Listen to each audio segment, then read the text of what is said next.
this very clear that shall I try a share screen? Here Can we share are. now the screen. Thank you very much. Thank you. It's okay. Okay, so I've given you a little bit in English of the first Hebrew extract, and we know that Maimonides was not very happy, and he cites Aristotle, as he does, without any problem at all, and he says it's a shame for us because that makes us into animals, and it's not our humanity. Now, I've actually given you the extract from Aristotle, so Shmuley, you can read. The passage in Aristotle is as follows. The sense of touch to which profligacy is related is the most universal of the senses, and there appears to be good ground for the disrepute in which it is held, because it belongs to us not as human beings, but as animals. So Aristotle may be overstating his case if he says that, there's good ground for the disrepute in which it is held. Perhaps he and the other philosophers held it in disrepute. Maimonides certainly did. So you wouldn't get very far with the Rambam in a conversation or in an act that involves sexuality or touch or anything like that. Not quite his cup of tea, Marcel. Not the Rambam's cup of tea by any means. No, it's my cup of tea. You're exactly. Right. Okay. Well, of course, there are different views. So, Shmuley, if you'll start us off with the Kabbalah. How different is the Kabbalistic doctrine? Ma nishtana ha-Torah ha-Kabbalit. Okay? Marital sex, when performed in a proper manner, is a hypostasis for the flow of divine goodness into the world, which is achieved whenever there is a union of Tiferet and Malchut, HaKadosh Baruch Hu and the Shekhinah or other Sfirot, such as Binah. The Sfirot... Binah, there are several ways of achieving this unity, which is so desirable. It's a hypostasis. So when any couple, engages in a sexual act, underlying that, as we've said, in the mystical view of the Kabbalah, is in fact a bringing together of Sefirot. So it's highly positive. Read on. The Sephira responsible for the union is Yesod, which is the male organ, also known as Ot HaBrit, sign of the Brit. One who is punctilious in conducting his sexual relations in accordance with both halakha and mystical awareness is called Shomer Brit. Shomer Shabbat, Shomer Nigiyah, Shomer Brit. The whole subject is referred to as Sod Hazivug, the mystery of union. Unmarried men are not considered whole, since the absence of union between earthly males and females has an effect on the Sephirotic realm. We don't have enough unions going on, so the Sephirot are not, as it were, activated, a bit like atoms, and we're not getting enough flow of divinity down into the world, divine love. Every act has an effect on the erotic realm, which in turn has just a second. That I don't know what you're reading there. How about Sephirotic realm? You may be Freudian there, Shmuley. Okay, we will remember that. Try this again. Absence of it has an effect on the Sephirotic realm. Thank you. But you could, of course, as a Kabbalist, be interpreting Sephirotic as erotic. You take away the S, you take away the the S could be a Sphira, then you could put a dash in between, say the Sephirot. Epirotic, I don't know, I have to take out the F. I'm not going to go there because that's maybe a little embarrassing. However, take the book away. Okay, Shmuley, another very red with panache. Read on. Which in turn has a negative influence on the real world. Every Zohar, Saba de Mishpatim. Now, I haven't done this with you, but the Zohar is not one book. It's a lot of books, quite a few books put together.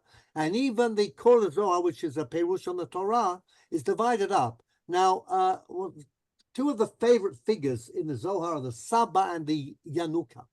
Saba is like this old guy, and you wouldn't think he's up to much, all right? So Rabbi Shimon Bar Yochai and his circle meet the Saba, and they're not very impressed. They don't think he's got, and it turns out that this Saba is full of mystical knowledge, and they all sit around and lap his knowledge up. The Yanuka, the kid, also is dismissed, but as soon as he starts to talk, they realize that he's teaching them important secrets. So again, this might be due to the fact that the Zohar is there to lift up everybody, okay? The people you don't expect, the non-aristocratic elements, can also be imbued with mystical knowledge. Of course, the critics would say precisely, since they've got nothing else in their heads, then all they'll have is a bit of superstition and mysticism. But this is the way the Zohar goes. We may, if we have time, talk about that, but possibly not. In any case, I just wanted to read the significance of the bit in brackets. Every act of sanctioned intercourse performed by a married couple is a powerful symbol of a cosmic union, which is necessary for the well-being of the universe. So compare this with the Rambam. Rambam cites Aristotle. He says, look, we look down, and this fits Rambam. Anything to do with a physical animal life is not much cop, but definitely the sexual act and everything that it does and it speaks for. And remember, Rambam says, why does the Rambam say Lashon HaKodesh? Hebrew is a Lashon HaKodesh. What was the reason? We learned that. Anybody remember? Because there's no Hebrew words to design all the act of sex. There's no actual Hebrew word for the act of sex. And this makes the Rambam very happy. Now, the mystics would say Lashon HaKodesh because Aleph, Bet, Gimel, Dalet are full of significance. They are pregnant with mystical significance. But the Rambam says, no, forget it. We could be speaking Navajo, okay? The thing about Hebrew is that it was simply a language that really is very far removed from anything to do too much with sex or copulation. Okay. All right, so let's read on a little more. I saw Bernard. I don't know whether you'd like to read. Bernard? I'll try. Okay, the introduction to the Zohar. The introduction to the Zohar goes as far as to characterize the emission of divine providential inspiration as zera, alluding to human seed. The following passage in the Zohar is quite startling in its interpretation of the house of God and the gate of heaven, seen by Jacob in his dream as a reference to the roles played by the male and female organs in both the human realm and that of the Sefirot, the latter reference being, of course, purely symbolic in nature. Now, Rabbi Moshe Cordovero did a lot to improve the way we read the Zohar, okay? He's not keen on this passage, which is quite startling. I'm going to give you its gist. Then I'm going to say something about the text. The Zohar, as I said, is a commentary on the Torah. Okay, so we're talking about Jacob's dream. Jacob has a dream. Okay, he's on his way from Canaan to Haran, and he has a dream, and he sees a ladder. There is a ladder, and the angels are going up and down. When he wakes up in the morning, he uses the phrase, Ein ze ki im bet Elohim, v'zeh shar hashamayim. Correct? Yep. That is correct. Okay. So, bet Elohim and shar hashamayim, what are they? Now, in this passage in the Zohar, which is somewhat dense, it says that the Bet Elohim, you'll see that on line 2, is actually to do with the Pirion. Okay, the Mebad Be Pirion. So in its Zoharic Kabbalistic way, it's Yesod, and somehow Jacob is seeing an image, mystical image of the male organ producing what is going to make fruit, that is the Zera, which is the hypostasis for the divine flow through the world of Sefirot, using Yesod, which is the fundamental basis of it all, and bringing all of that flow of divine love, okay, into the world in the right, through the right vessels, namely the rest of the Sefirot, ula'arka be birchaan mikol shaifi gufa, and all the aspects of a body come together to produce blessing. because that male organ is the gate to the entire body. That's Shar HaShamayim. Bet Elohim is, as it were, the female organ. So the two together represent, Bet Elohim and Shar HaShamayim represent male and female organs, and they will bring about the unity. One is above, one is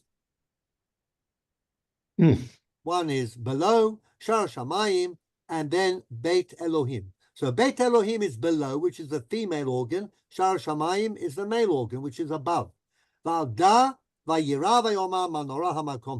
Yaakov says, wow, what a wonderful and awesome thing I'm being taught here. Now, regular people like you and me would never dream of reading this pasuk that Yaakov wakes up. He says, refers to the male organ and the female organ. Okay, Bet Elohim is not actually the female organ, but according to the Zohar, it is. And this is going to bring about peace, okay, above and below, because what you do below has an effect on what happens above. Now, not surprisingly, this passage earned, well, or invoked, I didn't decide it, so I just forgot to delete what I rejected, a blistering critique from Rabbi Yichya Kafich. Who was Rabbi Yichya Kafich? The grandfather of Rabbi Yosef Kapach. Excellent. And what is the movement that he headed at the beginning of the 20th century in Yemen? He said that, I forgot. Dor De'ah, the Dardaim. Dor De'ah, anti-Kabbalah, very rationalist. So let's read what he says. HaMesit HaMechaber Zohar, that seducer, that evil person who leads people astray, who composed the Zohar, Mechanet HaMavushim, he wants to describe the organs that we keep private, that we are our shameful parts. Asher Chashav Ba'adon Olamim, they are part of God or God's presence, some image of God that we build up. B'Shem Bet Elohim V'Shar HaShamayim, he goes on and says, how could anybody do something so terrible, so incredibly ridiculous, just we can't even hear it. So we understand, of course, where that comes from. But I'm now going to go back to Bet Elohim, okay? Now, Bet Elohim, we said, is the female organ. Now, listen to something from the ancient Near East. You may remember the city of Erech. Erech and Chaldei are two cities. Which king set them up?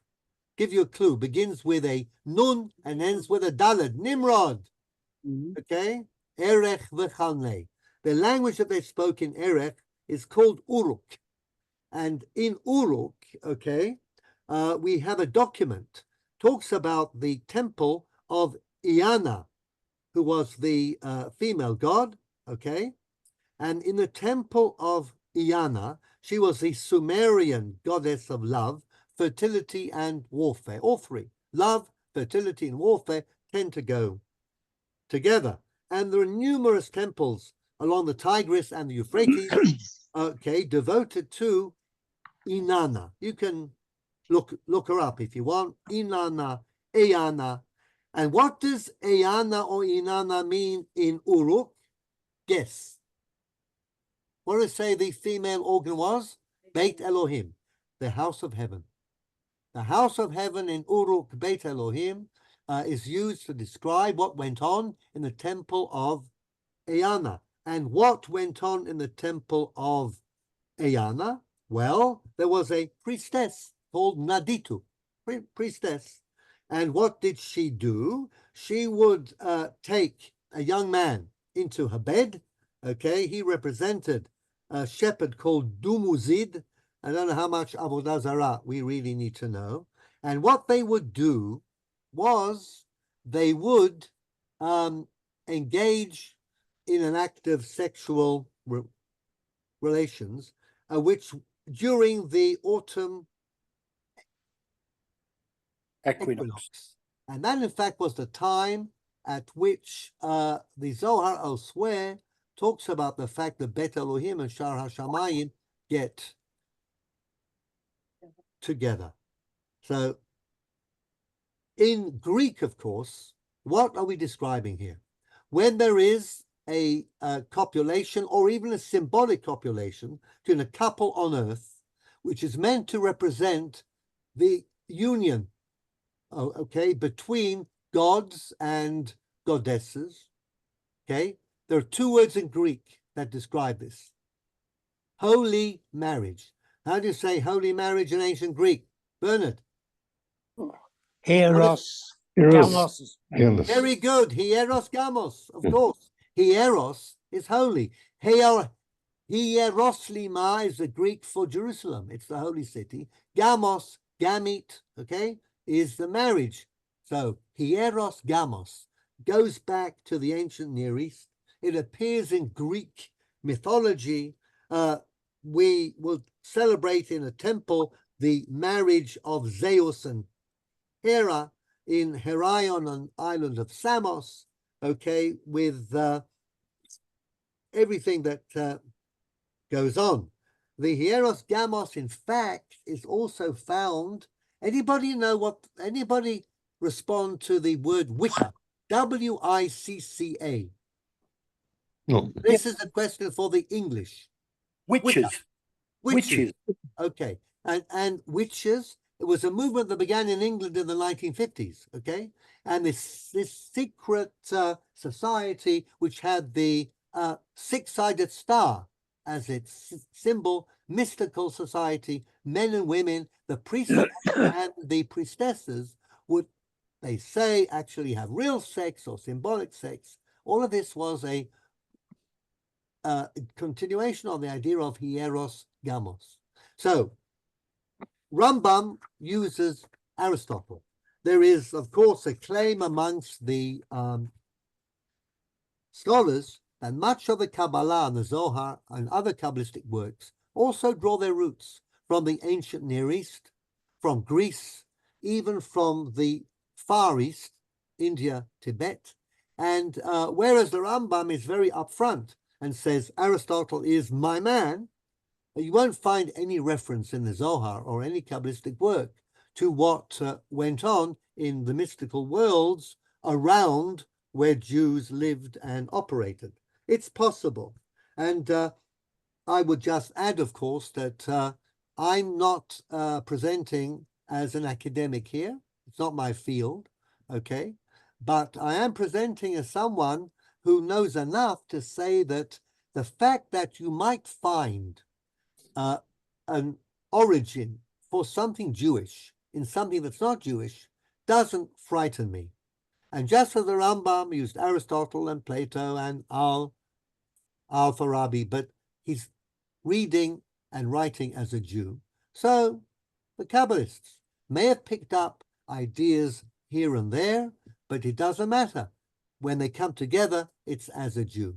And if we think about Reb Nachman of Breslav, his stories, okay, the stories are stories that are part of universal storytelling. But when Reb Nachman puts them together, they may get a Jewish twist or a Jewish turn. So I just wanted to, A, show you how shocking the Zohar can be. Okay.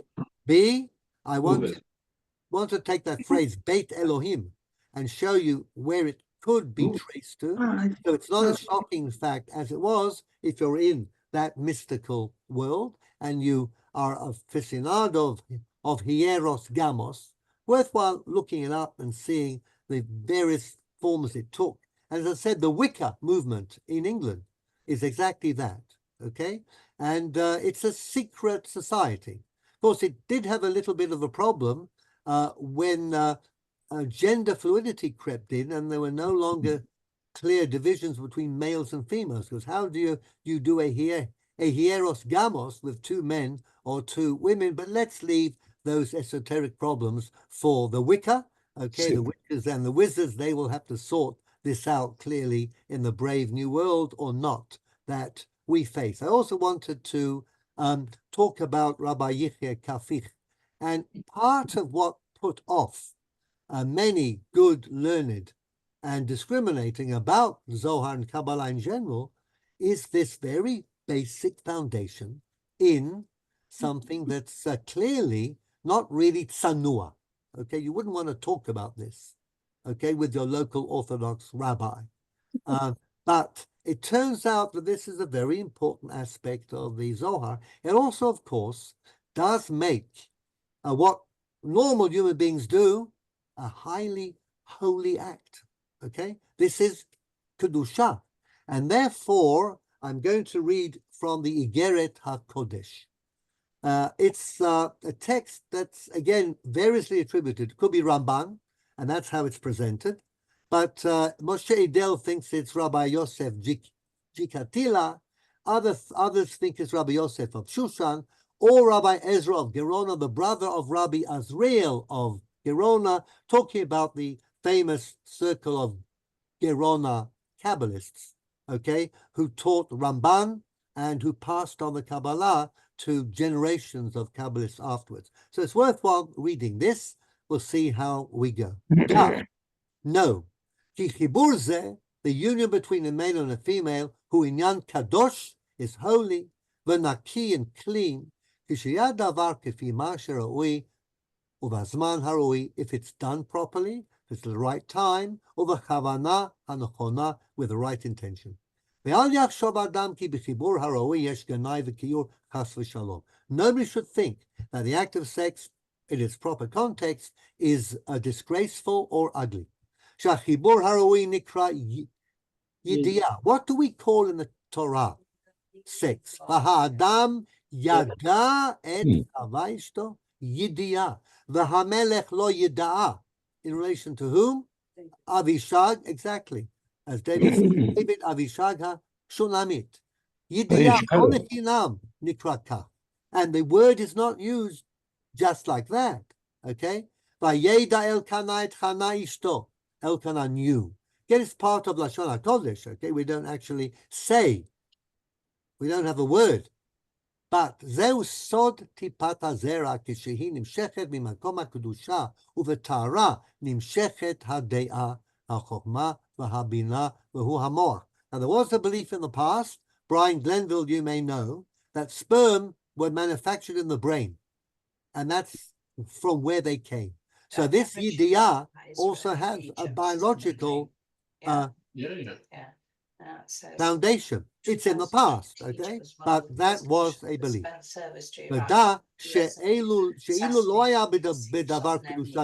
as before Iran retaliated, now Egypt has suspended service to Iran, and this is the highest specific period. Could one party? We have something going on in the background. Otherwise, he's asking whether they've got inside information. Can we get rid of the background? They're not going to. Do you want to speak in the And whoever's making the noise mute we should themselves. be aware, just showing that. Is he talking? Seems to have gone quiet. All right. So let's go back. We are 9:18. Zera comes from the brain. Okay? Babina, Chokhmah, Bina, Vedat, Chabad, that's the Moach. The Mochin, remember, we said that those three Sirot are called Mochin. And that's why Chabad thought it was very intellectual, so it had to be Chabad. Vedat she'ilu lo haya b'dvar kedusha gdola, lo haya korin el hachibur yidiyah, the word yidiyah. Now listen to what he says. Ve'en hadavar kasher chashav harav hamoreh zal, b'moreh hanevuchim, not like the Rambam thought in Moreh Nevuchim, v'oto mishabeach la'aristo, praising Aristotle, v'amar she'amar kifush hamishush, hu cherpa lanu, chalila, heaven forfend that the sense of touch and sensuality is a disgraceful thing. En hadavar kamo she'amar ha'yevani, that Greek doesn't know what he's talking about. Lefi she'da'ato ha'yevani yeshem etz minut, he's a heretic anyhow. She'no murgash, you mightn't get that feeling from reading him in the Rambam. שאילו היה מאמין שהעולם מחודש בכוונה ולא היה אומר כך, זה היווני הבליעל. He leads us astray, the eternity of the universe, terrible ideas. Rambam shouldn't have gone there. Okay, so you're getting the picture.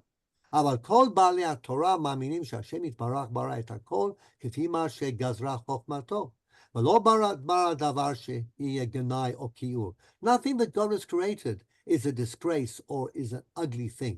שאם יאמר שהחיבור הוא דבר של גנאי, if you say that the sexual act is disgraceful, הנה כלי המשקל הם כלי הגנות. Then the organs that God gave us are ugly, disgraceful organs. והרי השם יתברך ברא במאמרו, דכתיב, הוא עשך ויכוננך. God set you up. In other words, the word kinun applies to the way that all the organs in the body interact, and they make us into perfect people. ואמרו ז"ל במסכת חולין, נ"ו עמוד ב', שברא הקדוש ברוך הוא כונניות באדם. כונניות are that all our organs are in the right place at the right time, and they can interact with each other. מלמד שהוא בית דינו נמנו על כל איבר ואיבר. They did an audit on every organ. והושיבוהו על כנו, put it in the right place. So everything is done by God, and God is not going to give us something which is going to be evil or disgraceful or ugly. ועם כלי המשקל גנאי, איך ברא השם יתברך דבר שיש בו משום חיסרון או גנות חלילה, אלא פעולותיו של הקדוש ברוך הוא תמימות. God is perfect, as it says, הצור תמים פעולו. What God did, מה שפעל, the צור is God is perfect. ואומר וירא אלוקים לכל השאר סמיני טוב מאוד. אבל העניין הוא, כמו שהשם יתברך הוא טהור עיניים מראות ברא, אין לפניו קלקול או גנאי, הוא ברא איש ואישה, הוא ברא כל איבר ואיבר שבהם והכינם על מתכונותם, לא ברא בהם דבר גנאי. Now, God created us perfectly, okay? Nothing is disgraceful. Everything we have, including our sex organs, are wonderful things, and they're a source of holiness. והעדות הברורה מה שאמר במעשה בראשית, והיו שניהם ערומים, האדם ואשתו ולא התבוששו. And nobody in the Garden of Eden was ashamed of going around nude or naked because there was no sense of shame. So why not? כל זה קודם שחטאו. But we messed up. כפי שהיו עסוקים במושכלות, וכל כוונתם לשמיים, לא היו ביניהם אלא כעיניים ושאר איברי הגוף. When they were in their perfect state, then there's no difference between sex organs and eyes. Same thing. They have functions, and they do their functions. אומנם כשנטו אחר ההנאות הגופניות, but when people became carnal, and they lost their sense of being heavenly and spiritual, ולא היו ביניהם אלא, okay, ואמרו, אמר וידעו כי ערומים הם. Then it says they knew that they were naked. ופירוש כאשר הידיים בעת שכותבים ספר תורה בטהרה, הם מכובדות ומשובחות.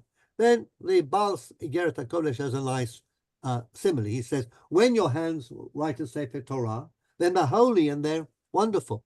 But ucheshegonvot, when you go around stealing from other people, or sot davar muguneh, or a disgraceful act, hem mugunot. Then the hands are also disgraceful.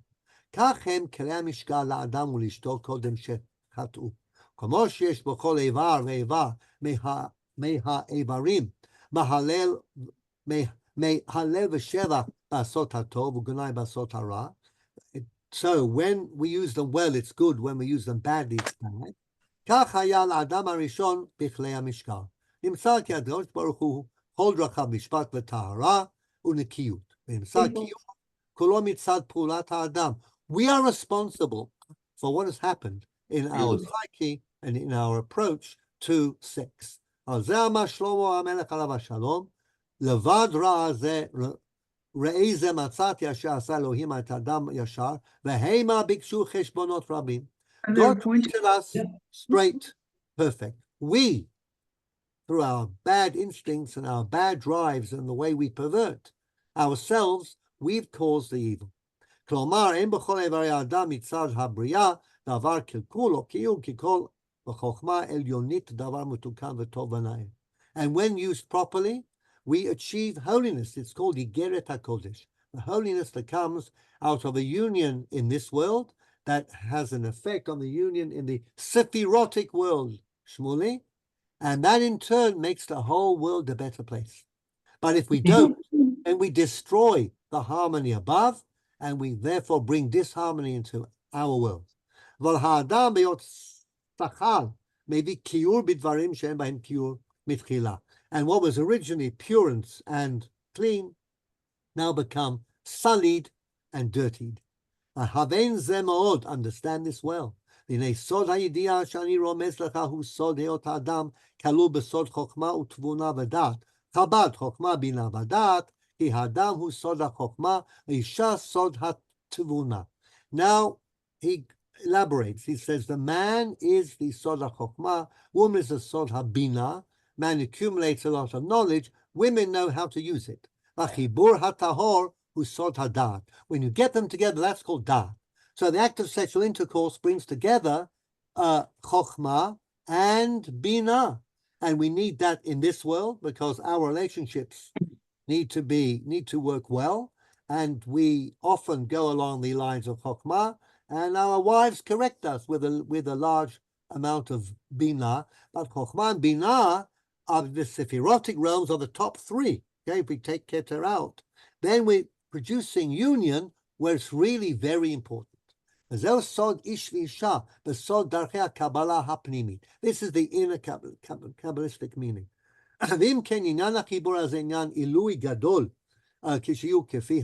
When it's done properly, there's nothing greater or holier than the act of marital sex. Then it goes on to talk about the kruvim. Imagine that. I mean, it's staring us in the face. Kruvim, cherubs, male and female, on top of the ark. What would Rambam have to say about that? Well, of course, he can't say anything negative because this is the Torah. But what would we think? Do we ever think about that? Do you think about images of a young male and a young female on top of the Aron HaKodesh? Is that really the right thing? Debbie here says, Chas v'chalila. Okay, but nevertheless, it's there. Let's read on. Bakruvim, beginning of line 3. Shayu ma'urim ze bazeh dinyon zakar unekeva. They definitely look as if they are. Now we can go with Shmuley in an erotic appearance, okay? They were murim, forsaken afayim, and they were, okay. ואילו היה דבר גנאי, לא היה מצווה ריבונו של עולם לעשות ככה, ולשום אותם במקום היותר קדוש וטהור שבכל היישוב. What could be more holy than the holy ark? אלא שהוא על סוד עמוק מאוד. You have to be a Kabbalist to really understand that. לשמור הסוד הזה, keep the secret, ואל תגלהו לשום אדם. Oh, I'm already in his bad books. I'm telling you. Well, okay. I'll have to plead the Rambam and say, if I didn't tell you, then you'd be losing an important piece of knowledge. Elam ken hu hagun va'ah. But if you are okay, suitable to receive the knowledge, then I can. So I guess I am still fine. Okay? V'zehu ki mikan nireh sod ilui hachibur haraui. And we learn from this, there's nothing holier than appropriate marital relations in bed. וזהו סוד בינן שלמה שכתוב, כמאר איש ולוויית איש המעורה בלוויית שלו, ועל זה אמר דוד המלך עליו השלום, חרפה שברה ליבי ואנושה ואנוסה. אמרו רז"ל, כשהרגישו המונים ואמרו ראו אלוהים של אלו. When the Amalekites came into the temple and they saw the kruvim, they said, what are these Jews preaching about idolatry to us for? V'chirfu, v'gidfu binyan kruvim. And they said, look, they're idolaters just like us. What would you have said? Ve'im tavin soda kruvim ima shene'emar v'akol nishma mi beinehem. The voice of God came out from between them. Teida ma she'amru chazal v'shah she'adam mitchaber im ishto. When a man copulates with his wife, biktusha v'tara, shchina shruya beinehem. That is where God speaks from. That is the exact place from which God's voice is heard. When you have a marital couple that has dignity, respect, and spirituality, and all of those things in their lives, then that sexual act becomes a symbol of something far, far, far greater. Nitchamamu, But when passion and lust take over, then Shekhinah mistaleket mi benehem.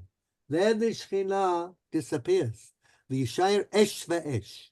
Kidgarsina besota, היה דורש רבי עקיבא, איש ואישה, זכו שכינה ביניהם. לא זכו אש אוכלתם. פירוש, האדם מתחבר לאשתו בקדושה שכינה ביניהם, תמצא בשם האיש יוד, בשם האישה hey. Think about it. Ish has a yud, isha has a hey. What happens if you take away the yud and the hey? What you get? Esh, esh. It's just passion, carnal lust, animal behavior. Harei zeh shmo shel HaKadosh Baruch Hu matzui benehem ya, yud hey. אבל אם לא נתכוונו לחיבור קדושה, אלא למעלות תאוותם, מתוך התאווה והחימוד נתחממו כאש, יוד של שם האיש, והיא של שם האישה, שהוא יה מסתלק מביניהם, ונשאר אש ואש. והבן זה, understand this, כי כאן יש כל הסוד. This is the secret. So, on the one hand, you get. On the other hand, it's not so geschwind, okay? So sex is an excellent thing. When done properly, this is the place from which the Shekhinah speaks. The Kruvim are a male and female image on top of the ark, and that's where they should be. But the price you pay for this largesse, unlike the Rambam, who looks down upon the whole thing, is what? If it's not done properly, then you could be unleashing forces of impurity. All right? There are three partners, says the Gemara in Nida, to a person. Ish v'isha, Baruch Hu. We're all created in a partnership between God, a mother and a father. Okay? Sorry, Dad? But that's in the Gemara. The Christians got it from Masechet Nida. V'imaya davar genai, these are three partners in the creation of a person. If creating a person was disgraceful, despicable, then why is God there? Now, Shemit Barach Amal Avraham binyan molad Yitzchak, uverakti ota v'gam natati mimena lacha ben. Sarah, this is the bracha. Uvinyan Rivka. God is involved in all of these acts of procreation and reproduction. God himself opened her womb. God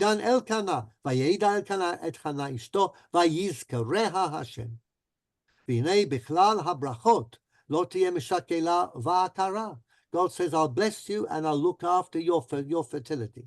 ועוד גרסינא בתענית, 3 מפתחות לא נמסרו בידי שליח, ואחד מהן ההיריון, שנאמר ויפתח השם את רחמה. God comes and does it personally, opens up every single womb. ואילו היה בדבר גנאי, מה לא היה הקדוש ברוך הוא לעשות בלי שליח? Okay, God should have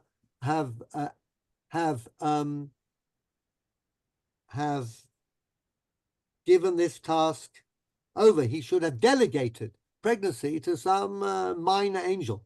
Let's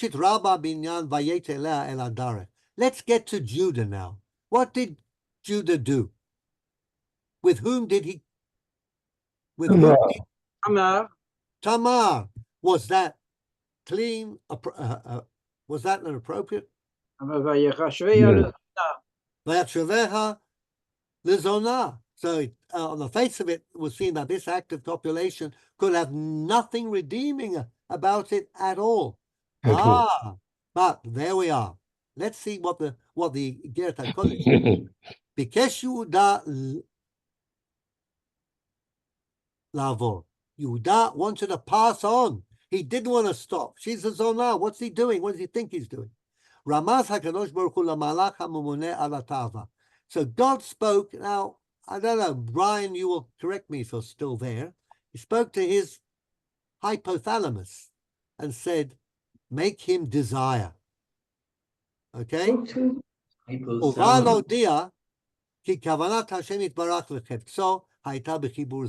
So somehow Yehuda realized that God wanted that copulation to take place. Shnehem Tomim, Shnehem Tzadikim, Shnehem Torim. So the children, the two boys, were of course the purest and the greatest. Kedugmat Shemesh v'Yareach, Peretz v'Zerach.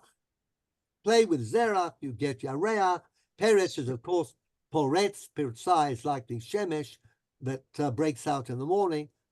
V'haven ki kitzurat sidrei olam noldu. ואין בחיבור שלהם גנאי כאשר אין גנאי בתיקון סדרי עולם, כללם ופרטם. Necessary for the world of Sefirot, which controls our world, to have a union that will bring Peretz and Zerach into the world, and God needed Yehudah to be the one who does it, because Or and Onan were dead. Shelah was not going to be given to Tamar, so God says, okay, my agent for producing harmony in the Sephirotic realm is going to be Yehudah. Uvinan Ruth Ne'amar, Vayiten Hashem la herayon. And we know the Midrash that Boaz may have been extremely old, but God says, I need Boaz and Ruth. Why do they need to copulate? Because who is going to come out of that union? Another David. David. And who's going to come out of David, beginning with Mem and ending in Chet with two letters in between? Mashiach. Yeah. So all of this is exactly in place according to the Kabbalistic way of looking at any act of sex, whether it is appropriate and very, very correct and in everything to do with domestic harmony and respect as it should be, but also those apparent aberrations and God's interest all the time in opening wombs and in producing, okay, but all of this is accomplished by the act of sex, which is the kruvim on top of the Aron HaKodesh. So, I don't know whether you need any more convincing, but Igrot HaKodesh has got more to say, okay? And he says, Ve'ilu haya b'davar glut harei kvar ne'emar v'hibit el amal lo uchal. God cannot bear to look at anything disgraceful or disreputable. And here he is going around opening wombs and making Yehudah have sex with Tamar. Of course, it must be a wonderful thing. Certainly a perfectly kosher thing. Uchtiv sham tahor einayim me'ra'ot bara. Purity of vision, doesn't see evil. And this is what this Igeret HaKodesh is saying about the act of sex and our sexual organs and anything to do with sexual sensuality in the appropriate context. But you can't say Yehudah and Tamar was No. It was because it needed to happen for the balance of the Sefirot. And therefore, God, I told you, he says, God made it impossible for Yehudah not to. Why would Yehudah have done this? Now, you can tell me he was just in a moment of weakness. But he does say in the same chapter, he doesn't go to give the prostitute what he promised, okay, in the money in order to get back his chotemet and his petilim. He sends who? Re'ehu ha'adulami. And when the adulamite cannot find the prostitute, what does he say? Shema nihiyeh Navaz. lavuz.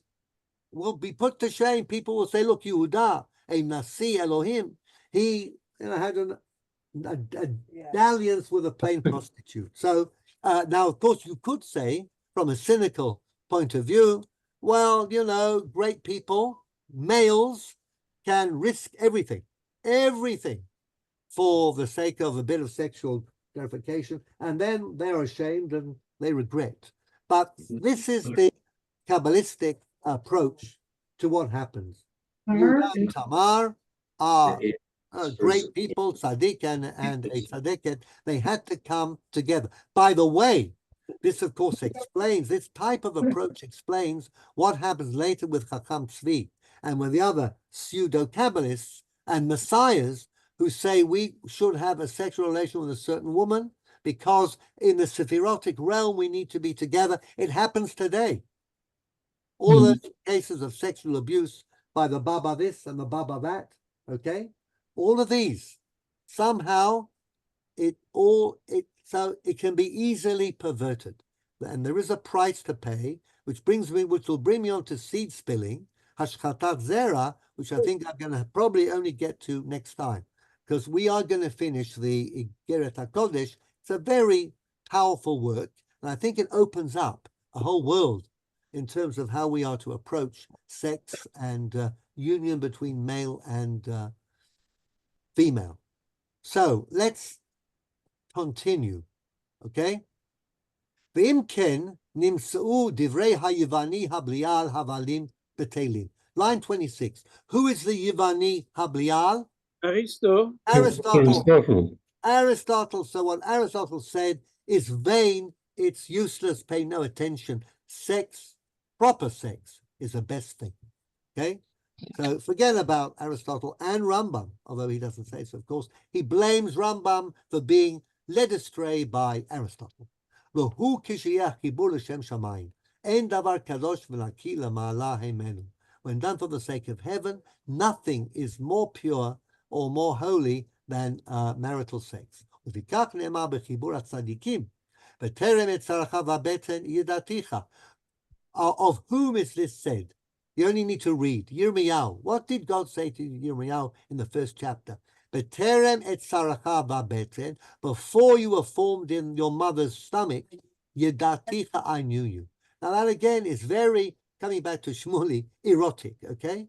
God knows Yidiyah, we've said Yidiyah is sex, was there an act of union between God and the prophet, the hypostasis.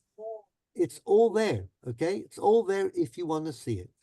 הנה ייחס צורת הצדיק אל הבורא יתברך. כאילו הוא מצייר כיפת הזרע. God was responsible for the drop of semen הנמשכת מן הצדיק ואמר בטרם את צורך בבטן. This bit of semen is what has made you into Yirmiyahu. אבל ברשע הפריץ, but with the evil one, the poritz, אותה טיפה כולה טמאה. Then that drop of semen is wholly impure. אין לשם יתברך חלק בה. God has no portion. ועליה נאמר, זורו רשעים מי רחם. From the womb, okay, the rishayim, as it were, we could say, copulate here, okay, like dash mi bifnim, v'zore mi bachutz, okay, and they spread their semen in an impure way, and only demons and evil spirits are the result. Talk about that when we talk about seed spilling, relationship between demons and spilt seed, okay? Havenze, shaya, שהם זרים ונוכרים ואינם חלק השם יתברך. וכל הדברים שאמרנו הם בסוד מערכת סדרי עולם ובינינו ודוגמת זכרים ונקבות, בסוד משפיע ומקבל השפע. So, Bet Elohim and Shar Hashamayim, the female receives, the male gives. I think it would be very difficult for a Kabbalist to make peace with a homosexual world, although you could. והנה חיבור האדם אל אשתו כראוי, פירושו ז"ל, שהיא כדמיון שמיים וארץ. And then the images just come. Shamayim and Eretz are male and female. Num Hashem noteh Shamayim v'oseid Eretz. V'oseh ruach adam b'kirbo. The union of heaven and earth, male and female, produces the spirit which gives rise to people. V'omer and Amos, v'agudato al Eretz yisoda. Aguda or igud is again a union. Okay, so again, all psukim. Rambam makes psukim of the Tanakh into Aristotelian theology. Kabbalah takes every pasuk and makes it into a Kabbalistic doctrine. Vehem aguda achat livro adam v'zeh sod na'aseh adam et salmeinu. We come back to, Rambam said salmeinu. Tselem is nothing physical. Remember, it's totally intellectual, and never make that mistake. And here, the Zohar says, of course, talking about salmeinu, within the Godhead. Everything that makes up God in the Kabbalistic world, the Sefirot, okay? Within that world, we made God, the Godhead, Sefirot, whatever it was involved in this act. Klomar gam ani shutaf b'briat Adam, as the Gemara in Nida says, there are three shutafim in Adam, Ima, Abba, v'Kadosh Baruch Hu. V'shutfut hazu, ki min ha'ava nimshachim kol sidrei haguf, והשם יתברך זורק בו נשמה, כאומרו, ויפק באפיו נשמת חיים, ואומרו, וישוב העפר אל הארץ, כשהיה, הרוח תשוב אל אלוהים, אשר נתנה. אם כן נמצא, חיבור האדם לאשתו כשהוא כראוי, again, every single time, what does he say? The union has to be ראוי. שהוא סוד בניין העולם ויישובו. That's the reason why we have a world at all. כי האדם נעשה שותף לקדוש ברוך הוא במעשה בראשית. That makes us partners with God. We create life. ואחר שהודענוך על סוד הדרך האחד מן החיבור, נודיעך הדרך השני והוא הפך הראשון, בזמן שאין האדם מתכוון לשם שמיים. Now we get to the sting in the tail. What happens if your sex is not appropriate and correct and aimed at the right and the best? הנה אותו הזרע המשך היא טיפה סרוחה. Then the bodily fluids become contaminated and disgraceful. אין לשם יתברך חלק בה, ונקרא משחית דרכו על הארץ. Now, what episode in the Torah does that remind us of? משחית דרכו על הארץ? None. What? None. So none. Okay. And before that? Onan and Urim. Who? You're the sons. No, before that. Noah. הנה השחית כל בשר את דרכו על הארץ. Before Mabul. Mabul, flood, exactly. And the Zohar makes us, we'll read a huge meal of that. That hashkata was that sexual acts which were not directed to the highest purpose, but they were simply carnal, bestial forms of physical satisfaction. Ben Nephilim. Sorry? In the Bereshit. And that's why God destroyed the world. Now, God destroyed the world then because people were misusing their sex organs and their bodily fluids. And that brought about destruction of the world. Because, again, if you have imbalance in this sephirotic world, then, of course, the divine goodness doesn't flow. You're stopping it up to the extent that destruction or misuse of seed, especially the male seed, can produce the most terrible results. So what's happening now? So, אין לך לשם יתברך חלק בה, ונקרא משחית דרכו על הארץ. הנה גופו תעלה לבהלה, וכאילו נוטע שירה ומפתם עגלים לעבודה זרה. And you are an idolater. בהיותו זרע מקולקל וטיפה שלא נזרקה בו נשמה, רק כיסלון ממאיר, ועליו נאמר, זורו רשעים מרחם. The seed that's produced, the semen that is issued in an improper act is, of course, a source of whole terrible impurity. והנה ציווה הקדוש ברוך הוא בתורה לקדושים, וייתן לי קדושים כי קדוש אני. So, I think we're going to do the next bit next time. Time just flies by. I'm just amazed. When you're having fun. But I'm going to stop the share, and I'm going to just share this with you before. Yeah, I'll answer questions in a second. Rambam basically looks down. If you have to have sex, you have to have sex, okay? We have this desire. We are humans after all. And we have to have children, but keep it to a minimum, all right? A minimum. Most of the time we'll spend spiritually, intellectually, making yourself more perfect. And the path to prophecy, as we described it when we studied the Moreh Nevuchim. The Kabbalah seems to give you a lot more. Seems to change the picture entirely. Look, sex is great. Do it, okay? Because nothing is holier than union between a man and a woman. But what he gives, he also takes away. It has to be done properly. The point about the Zohar, if you don't do it properly, then you bring about destruction.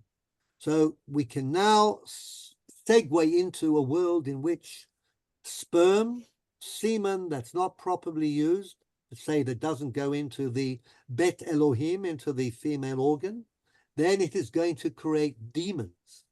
And we encounter the personalities of Lilith, if you remember her, okay?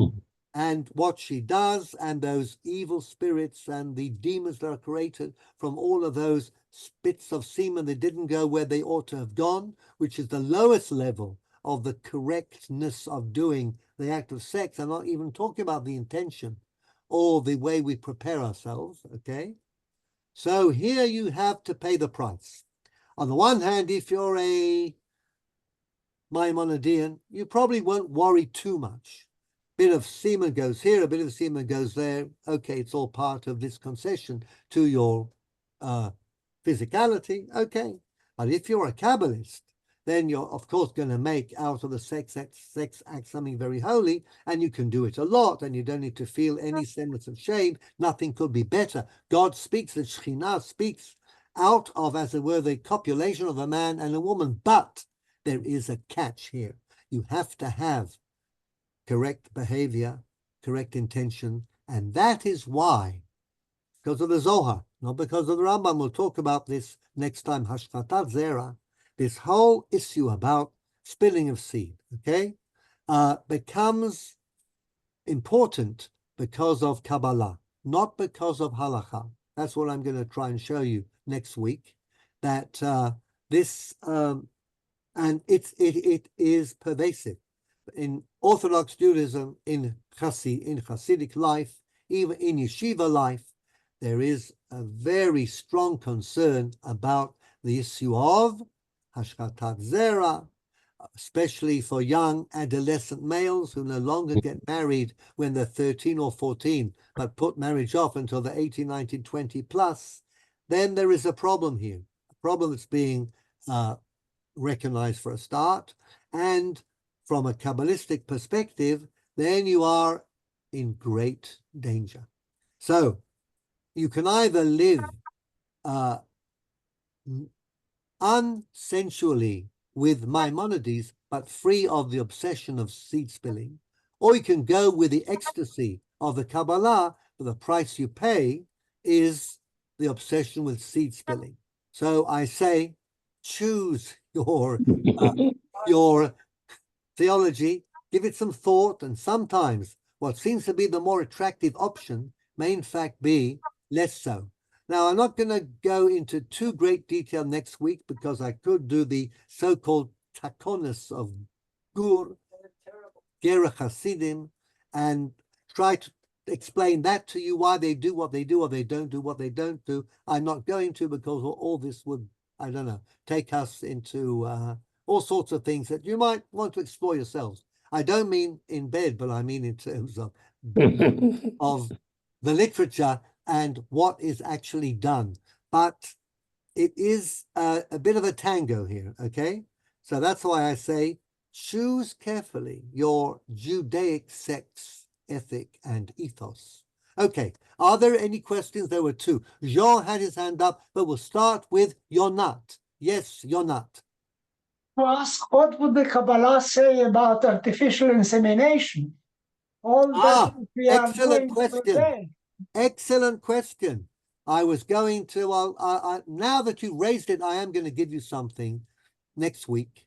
Artificial insemination by a donor. Of course, the seed is not going where it ought to. How do we get the seed? You clearly have, I'll use the phrase autoeroticism, okay? And somebody, a believing Jew, has issued semen. It hasn't gone into a Beit Elohim, into a female organ. It's a terrible thing. You have produced chaos in the sephirotic world. So therefore, no AID. But Rabbi Moshe Feinstein, who knew Kabbalah, but not that much, and has certainly never spent a lot of time invested in Kabbalah, said certainly not. Okay?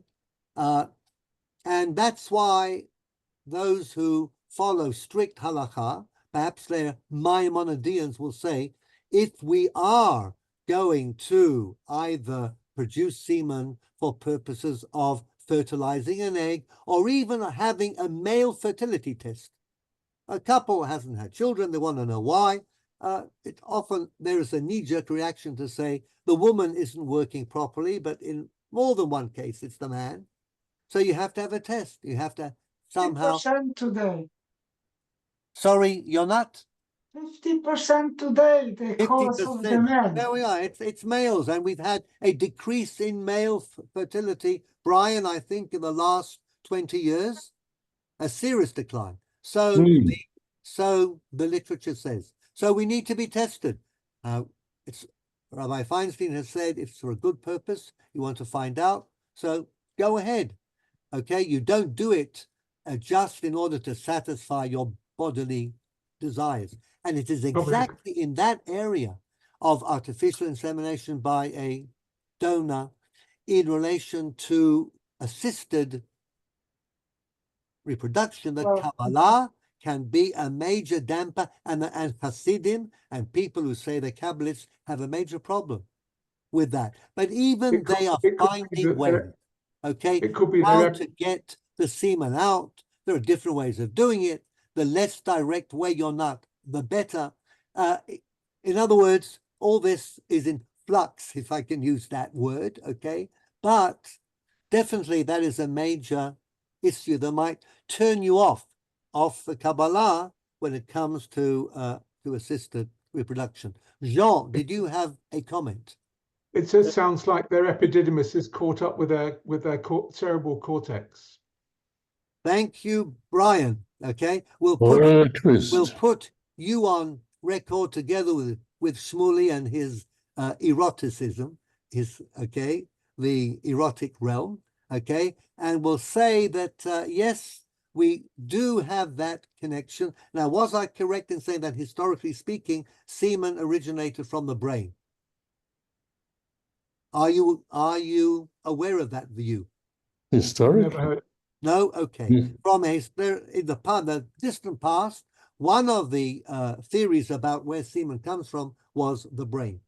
And that's what the Igeret HaKodesh, which is a 13th century work, so it goes back a long time, pre everything that we know. So Yidiyah is definitely to do with the Moach. But we will talk about the connection between the male organ and what goes on in the head.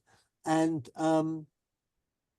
many people what's the reference to the brain and the semen? Where's the origin? See, the semen comes from the brain. Yeah, well, is there something in Torah or something? No. General medieval belief. Yeah, it's like emotion is in the kidneys, or you know that air goes straight into the heart to cool it down. All of this was part, all that medieval medicine. Okay. All that every drop of semen has a little man in it. Okay. That's one thing. Yeah. Yeah. Jean, you wanted to say. Alors, first, a very simple question. How did you translate the word nitramemu in the...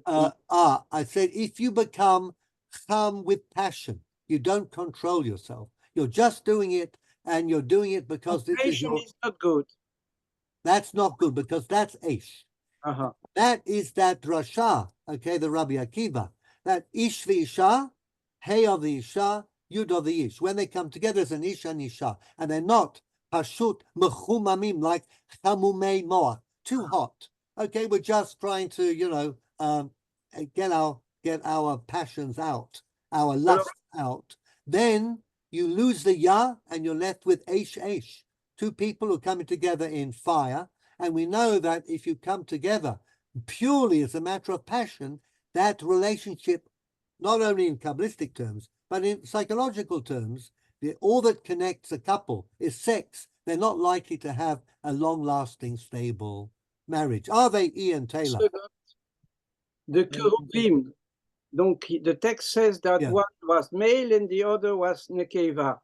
Maybe I am a big Amaretz, but I didn't find in Rashi says that Pirzu talk, but I didn't see anywhere that they were of opposite sex.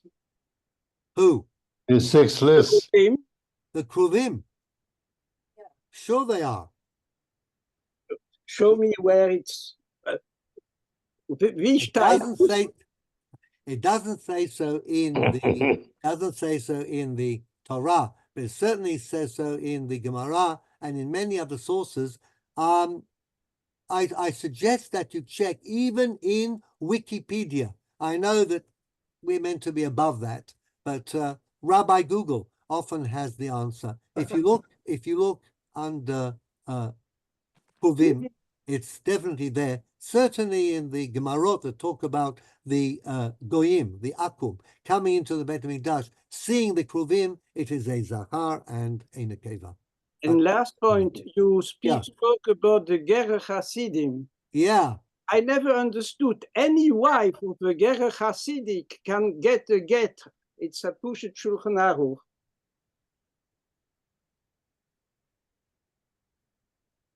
Okay. What are you saying? I say that finally the Gerer Hasid does not behave according to the halacha and the Shulchan Aruch. Sure, because they are Kabbalists. I'll share a little story. They are Hasidim. It's a medical story. I happen to know a dermatologist, a very fine skin doctor, okay, who really is an expert and takes great care of her patients. A 14-year-old boy from a city in Israel that shall remain nameless comes, is a terrible case of athlete's foot. Terrible case. Athlete's foot. Fungus on his foot. Fungal infection of the toes. Fungus on the toes, the feet, whatever it is. So she gives him a cream and an ointment and a treatment, and then says, and also you have to wear sandals, no socks. You have to expose your feet as much as you can to the sun. He says, sorry, I cannot do that. I have to wear socks. It's not tznius, it's not the right thing. I cannot walk around in a very orthodox, ultra-orthodox area with bare feet. Oh, so she says, well, what happened if it's a very orthodox area? It's very holy. Is that correct? Yes, very, very holy. So what could be holier than a meeting with God? Nothing can be holier. Well, when Moshe Rabbeinu met God at the sneh, what did God say to Moshe? Take off your sandals. Off your shoes. And did Moshe Rabbeinu wear socks? We assume not, because they didn't wear socks in those days. So what did this 14-year-old boy say, Jean? He says, but Moshe Rabbeinu was not a chosid.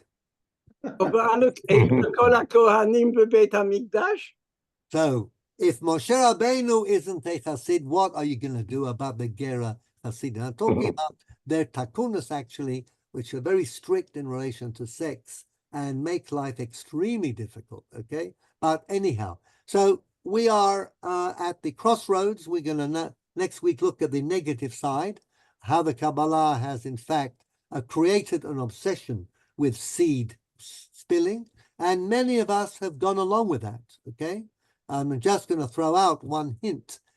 Those of you who say Tefillah Zakah on Erev Yom Kippurim are in fact going along with this idea from the Kabbalah about Hashkatat Zera. So more on that, all being well, next week.